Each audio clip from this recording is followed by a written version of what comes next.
પડદરીના ખાખડાબેલા જૂના ટીંબામાં ફરી 41 વર્ષે દીકરીની જાન આવશે, જેનાથી પરિવારજનોમાં ખુશીનો માહોલ જોવા મળ્યો હતો।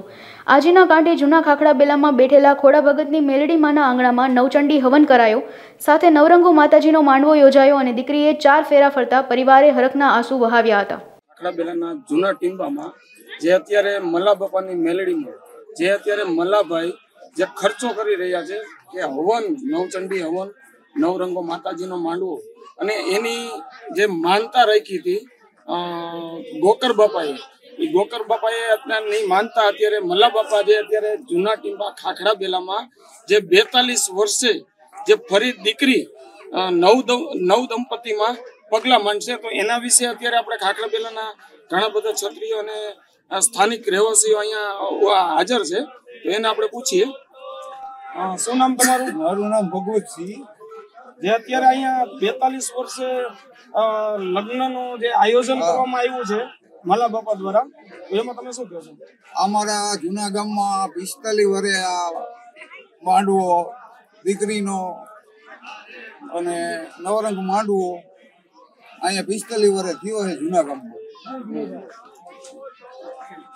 તો અત્યારે અહીંયા ગામના કેટલાક માણસો અહીંયા ઓછામાં ઓછા 2000 માણસ તો ઓછામાં ઓછું છે, મહેમાન ને ગામના 2000 માણસ તો છે। હવે અત્યારે અહીંયા જે હાજર છે અને આપણે બીજા એને વાત કરશું। અત્યારે જે અહીંયા મલ્લા બાપાને અહીંયા મેલડીનું જે આયોજન કરવામાં આવ્યું છે, એમાં કેટલી વખત કાર્યક્રમ અહીંયા થયેલો છે? અહીંયા આમ તો આ મલ્લા બાપા દ્વારા જ બીજી વખત કાર્યક્રમ થયેલો છે। પહેલા એમને એક માંગવો કરેલો, એક વર્ષ અગાઉ। અત્યારે આજે પણ એમના દીકરીના વિવાહ તથા માતાજીના માંડવાનું સંયુક્ત આયોજન કરવામાં આવેલું છે।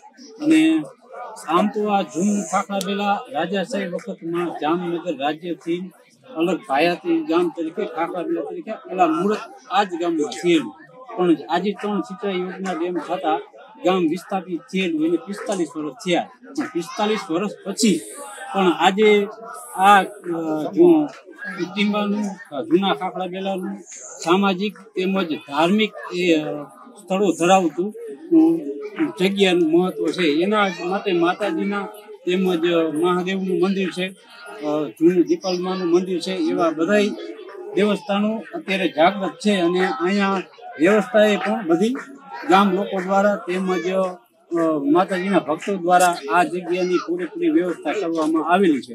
અને આ પ્રસંગને સુચારૂપ સફળ બનાવવા માટે દરબારી ભાઈઓ તેમજ ભરવાડ ભાઈઓ તેમજ ગામના સર્વ સમાજના લોકો દ્વારા પ્રસંગને ખૂબ સફળતાપૂર્વક મહેનત કરી ઉજળો બનાવવામાં આવે છે।